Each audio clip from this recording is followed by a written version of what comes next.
old. It's a new phrase I've been trying. You know when you want to like come up with a word to describe kind of how you're feeling when you're into a room. That's how diddly do.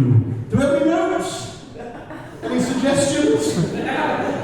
We'll carry on then. I said how diddly do about 4 times a day, every day in Edinburgh. And everyone was as confused as you are. We're just going to keep battering on, I think. Lovely. Hello, I'm Eddy MacKenzie. It's nice to be here.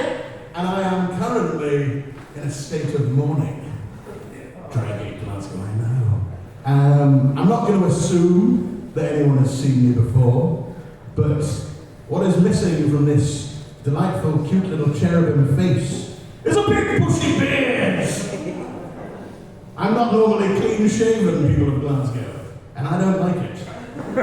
I don't much care for it, to be honest. We've got some bearded fellas in here. When was the last time any of you were clean-shaven? 10 years ago. That's better than my record, so well done. Anyone else? Can anyone beat 10? No? It's all right. 10 is outrageous, to be honest. 2020 was the last time I was clean-shaven, and I was just as upset about it then. But in 2020, I didn't have to leave the house, so this is much worse, to be honest. My parents are thrilled. They've never liked the beard. My mother finally accepts me as her son, which is nice. My dad was very supportive. He sent me a picture of John Goodman and said that I looked like John Goodman, which I thought was really rude to say about John Goodman. It is weird. It's one of these things that you feel, it's a big old part of your identity, you know. It's like a cool hat or a pair of funky shorts, you know. You don't feel right without it. And I miss my beard, everybody. But it had to go, and that's not what I'm here to talk about anyway. I just thought I'd let you all know that I'm getting upset. I'm going to try not to let it affect the rest of this evening, but I just wanted you all to know, alright? Maybe it'll come back, you know. It reminds me of being a teeny tiny baby boy when I would have dreamed of this level of coverage. So we're already on the right track back. Just imagine for me a big ginger monstrosity. Don't look at, I don't want to be observed in my current form, alright? Just like, picture a beard for me, please. Can you do that? Are we picturing a beard? It was a very strange thing shaving it off. I'm going to talk about it a little more. I have a lot of emotions about it. It was very strange shaving it off because, you know, I was expecting a chin. And it was very shocking to discover I was having twins.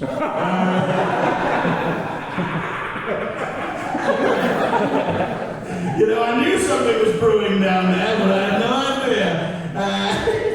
idea. 2 beautiful baby boys. It's wonderful. Very silly, outrageous now. As Chris said, this is all new material and nonsense and malarkey, and I wrote that earlier, so there you go, there's a juicy little tidbit. Because as I say, the beard is coming back, ladies and gentlemen, and everyone else gathered here today, so I've only got a short period of time where I can take advantage of feeling these anxiety-type feelings, because it doesn't happen often in my life. I'm normally a pretty jolly chap, and I think it's kind of like, you know, Samson from the Bible. You know Samson, you've read the Bible. No? Okay, we've got a sinner over here. We've got it. We know Samson from the Bible, yeah, with the hair, and then they chopped the hair off and he was a big old weakling.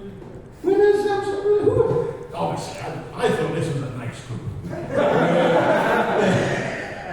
That's what I feel like, and I was kind of concerned that without the big bushy beard, I might not go down well, but bless you, you're all being lovely. So here we go, we'll batter on, shall we? As I said, it reminds me of being a teeny tiny baby boy. And we're getting into the meat of the thing now, here we go. And when I was a teeny tiny baby boy, I had dreams of being a rock star. I had dreams of taking to the stage and being a rock and roll god. As you can see, it's going well. But I always thought, you know, my idols, the old fitness band was telling me to hurry up. Doesn't really happens often. Now, I always thought when I was a teeny tiny baby boy with dreams of being a rock star that my musical idols were saints and gods, and they could never do anything wrong. Turns out that's not quite true. They've all been a bit naughty, haven't they? These rock stars. Turns out you shouldn't really idolize these people with the sex and the drugs and the rock and roll. Yes, not ideal.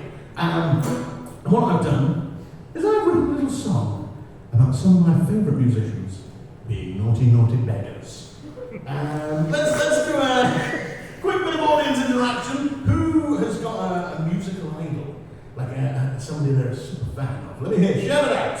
Give me a name. Alex G. Who? I'm sure they're wonderful. We've got a hipster in the back. We are in Drygate. Anyone else? Anyone I might have heard of? I'm a hipster as well. I don't know. We'll talk later. Anyone else? Big musical idol? David Byrne. David Byrne, yes, that's more like it. Anyone else? Prince! That's the sort of level I'm talking about. Unfortunately, Prince is dead, so he doesn't work so well for this example. But David Byrne, for instance, if David Byrne did something very, very naughty, what would you feel? Mixed. I, for one, would be quite upset, you know, because David Byrne is a cool guy. I would be distraught, I would be horrified, to name various emotions. And I've written a song about that kind of thing. So, before we start, we'll do a quick sound check. Can we hear you all the way in the back? Lovely. 2 rows in. My tiny little guitar. So here we go. This is a little song about some of my favourite musicians being naughty, naughty, naughty people. Here we go.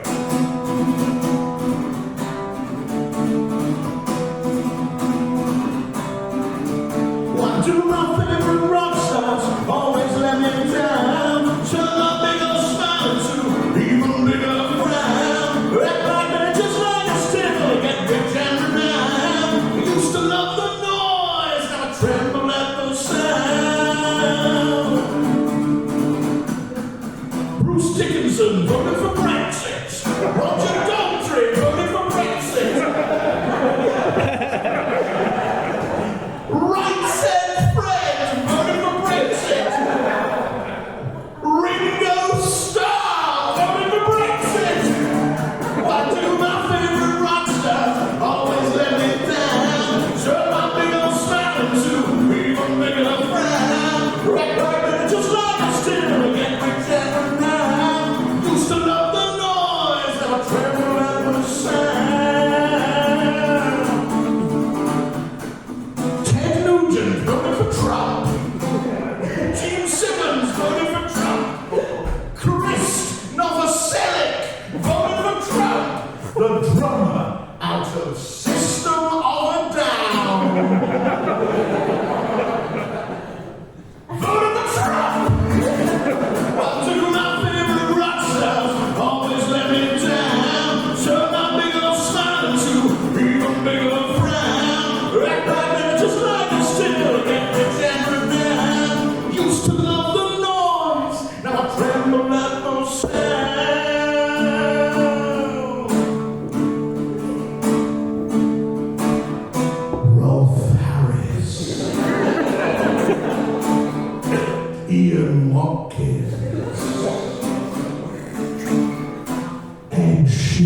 audience because you made all the nice groany noises at the right times. And if you think it was bad for you, imagine staying up all night researching that. Over heartbreak. Over heartbreak. The drummer from System of a Down. Like, what was he doing for 25 years? Just, I don't know what they're singing about, but it's awfully fun. Woo-hoo. Oh, I can't imagine. Anyway, before I go, I've got one more teeny tiny little ditty for you all, along the same sort of lines of musical heroes turning out to be bastards. Now, are we aware, I'm sure we are because we're a cool old audience, are we aware of the band, The Smiths? Yeah, it's a very cool band, very iconic. Are we aware of the man, Morrissey? Yes, here's pantomime boos for Morrissey there. When I was sat in my pokey little flat in the Edinburgh Fringe last year, so this is not quite as new, but it's still very relevant. Morrissey was in the news for being a cock. I don't know. Insert a headline about Morrissey, and I wrote a very short little song about him being a twat. So, are we ready for that? Yes! It's far more happy than he deserves. Things haven't really gone to plan. Morrissey in a transit van. Used to be a nice young man. Morrissey in a transit van.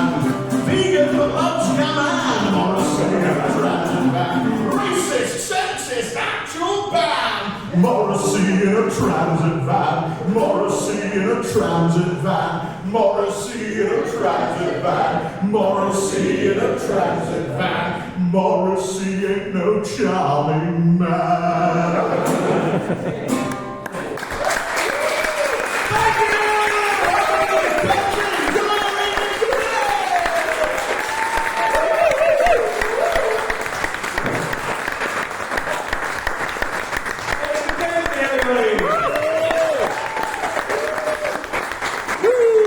That's Eddy depressed.